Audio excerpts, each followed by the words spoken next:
Hi, this is Aaron, and today we're going to compare the Droid Incredible to the Samsung Fascinate. Let's start with some specs. They both have 1 GHz processors.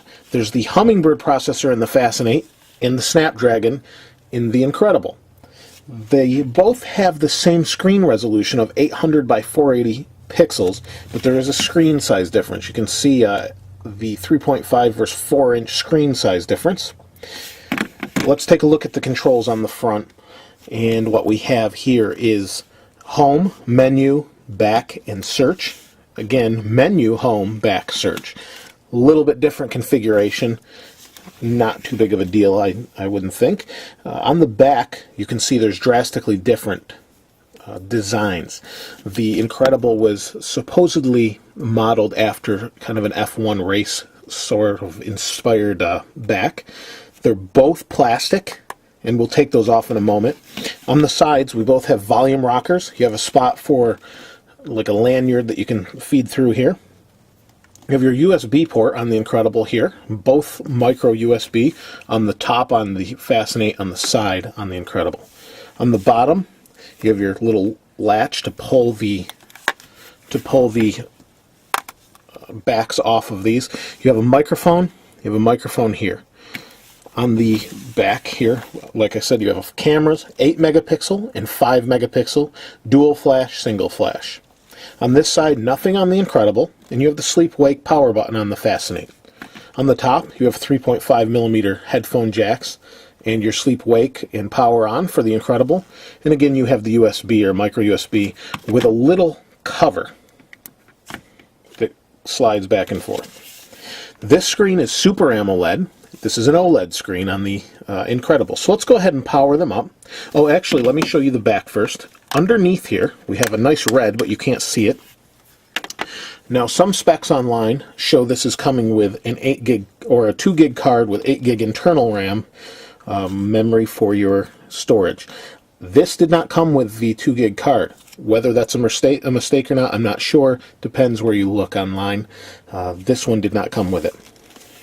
On the Galaxy S, you do not have internal storage like 8 gigabytes, for example. You do have a 16 gig card. There is storage in there, but the majority of your storage is going to go on the 16 gig micro SD card here.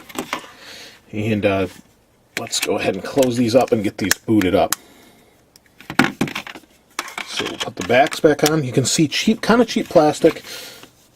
You could get fingerprints on here. This is kind of a matte finish, but a little rubbery feel. It does show things maybe like some oil stains and a little bit of wear mark there. Let's flip these over, power them on. Now, the Fascinate has a Froyo, or I'm sorry, does not have Froyo. It has Android 2.1 Eclair on it. Well, the Incredible has 2.2 Froyo as a recent update, which also updated the camera to 720p video. I haven't done a camera comparison yet. We'll be doing that later between a couple different phones, actually a few different ones. That will be in a later review. You can see the Incredible is still booting up. A little bit different boot screen from if you've seen it before. There we go with the Samsung Fascinate. So here's the unlock screen while we're waiting for the Incredible. You've got a puzzle piece you fit in. If you have other notifications it shows you, you've got your time. This has HTC Sense. This has Samsung's own UI on it. Let's go ahead and unlock it. There's the home screen. Now here's the OLED screen. This does look more bright there on the default settings. I can turn this one up in a moment here. So let's go ahead and to unlock this one, we slide down and you can see the clock here. And there you go. You can see the clouds going across. That's part of the HTC Sense UI. So kind of similar home screens. Let me see if I can turn the brightness up. It's part of the home screen here. There we go. So there, we kind of have a similar brightness so we can see now. So on the HTC Incredible, you can see you have a big clock. This is default. This can all be changed. You do have some non-stock apps like zollotech. The giant clock kind of shows the weather, shows where you are based on GPS, and shows the temperature, the date, your high and low for the day. Here we kind of have similar, but we have a dial clock with the temperature and where you're located. You can see the moving background. It's just a live wallpaper. You can do that on the Incredible as well. Kind of wanted to give you a default feel. So as we scroll, both seem very responsive. You can kind of see that yourself. The Fascinate just chugged there for a second. In the pull-down drawer on the top, it's showing me normal notifications. And in the pull-down drawer, oh, there we go. Let's go back to home. In the pull-down drawer on the Incredible, we don't have the same options across here. So you have Wi-Fi, Bluetooth, GPS in the airplane mode. Let's go ahead and clear these. And that's all you have. So it's not on by default on the Incredible. Just a little bit of a difference in the UI. So here's the browsers. We'll check those in a moment, but the stock and Sense, let's show you that for a moment. So we can scroll. These are some favorites for people.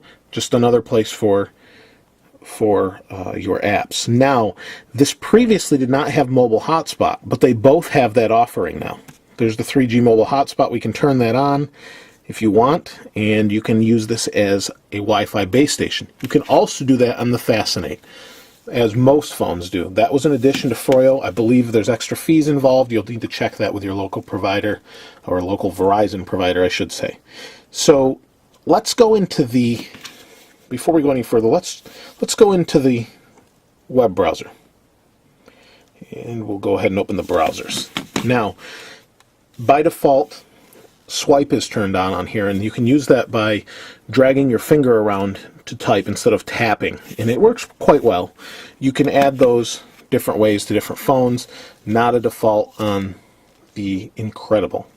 So let's go ahead and check out Zollotech. We're both on Wi-Fi, one bar here, in a basement. Still should be pretty fair comparison. Let's go. We'll see how fast those load. Both pretty quick. The Incredible has flash built in, so that's why you see it load a little bit slower generally, but not too bad. We can pinch to zoom, a little bit choppy right off the bat, and then it cleans right up. So let's bring this in and show you. So see how it's following my fingers. Just kind of pay attention to that and see how it works. Seems to work well. Let's go ahead and check that out on the Fascinate. So a little bit choppy right again at the beginning. Kind of the same responsiveness. Let's go ahead and scroll.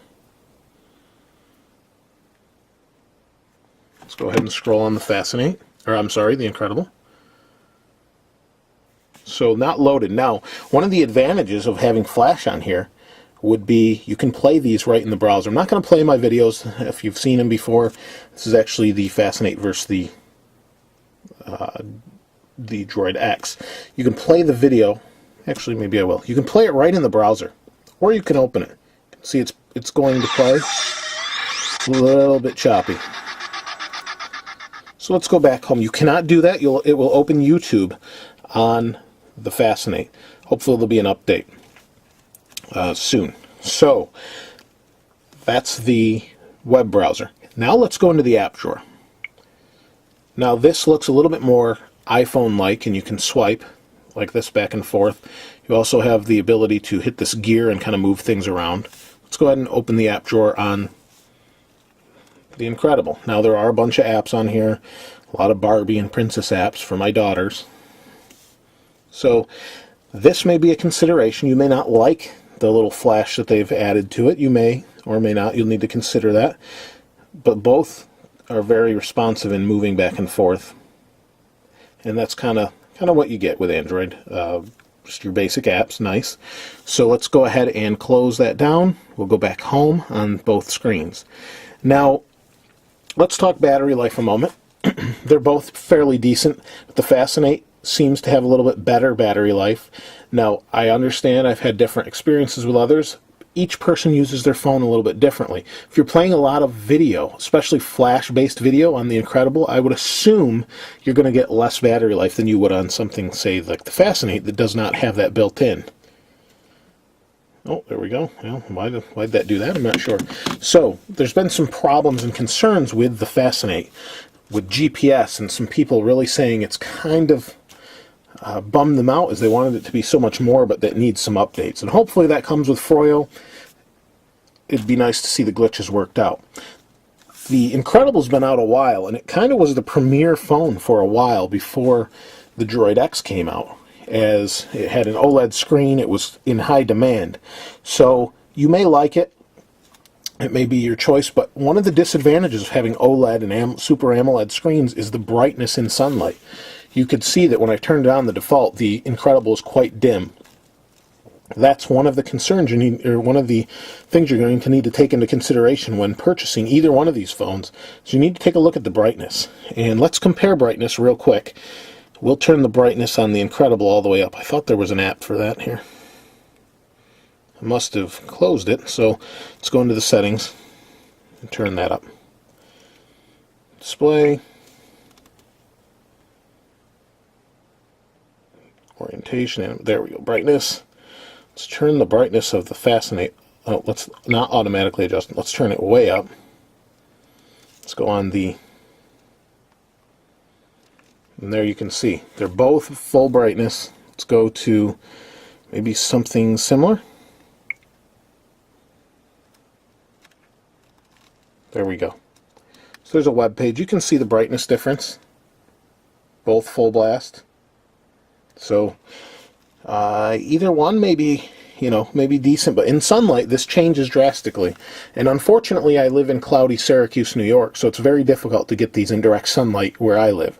If you're in Florida, maybe show a video response of these in sunlight, because that's a very bright environment. Used to live there, it was a great place, and unfortunately it's always cloudy here, despite what this says. It's nighttime, so it really doesn't matter. Another disadvantage on this phone is Bing. A lot of people obviously don't like that because this is a Google phone. Why there's Bing on there is beyond me. Obviously it's nice to have a choice. It's kind of strange. And like I mentioned, there's some other issues that are associated with the Fascinate. So that may be a consideration. You may want to wait a while before you go out and pick up the Fascinate. On the other hand, it's a great phone so far. Battery life is good. It seems to be fast. But these kind of are equally quick due to the processor and different features. One really cool thing I forgot to show you on the UI is if you hit home on HTC Sense, it kind of blows out these windows here. You can see where it pops out and in really quick. I can pick this window and swipe back to the normal window. Very cool. It has some neat things. There's task managers and things built into the Fascinate, but you can get those apps on an Incredible as well. So it depends really what you're looking for. Like I said on the other one, go check them out in your local store if you can, if you're kind of up in the air about them. They're very similar as far as technology is concerned, but very different in the user experience. And you may want to definitely check those out. Now the cameras, like I said, the camera tests are not done on this video. They're going to be done on a different one, comparing these two phones and the Droid X and the Droid 2 to kind of give a feel of what they're capable of. I figured I'd do them all at once. The problem is the Droid X, or the Incredible rather, had some very poor performance in the video review. Check it out if you haven't seen it. My comparison of the Incredible, the iPhone 4, and what other phone was that? I apologize, I forgot. It was the Incredible, the iPhone 4, and the Droid X, I think. Yes, the Droid X, Incredible, and iPhone 4. I did a comparison when the iPhone 4 came out, and the performance was the poorest on the 8-megapixel camera on the Incredible. So hopefully they fix that, maybe with some software, but it's still the same sensor, so not really sure what the outcome will be. Haven't done any comparison tests on the Fascinate with that yet, so we'll get to that for sure. If you want to see any other comparisons or anything I left out, there's some great media playing stuff on the Fascinate. There's lots of options and things with Android. There's good media players on this phone, the Incredible, as well. So it's really your decision to make between these phones. Both are great phones. They are top of the line as far as the newest phones go and compete up there with anything else. So it's really going to be a tough decision, I'm sure, for those of you who are considering buying one of these phones. You can see the screen shuts off very quickly on the Fascinate, and that's kind of a pain, but it's adjustable. So that's just the default setting. And if you have any questions, like I said, please feel free to ask if you want to see any other comparisons other than the camera, because I'm going to do that later. This is Aaron. We'll see you next time.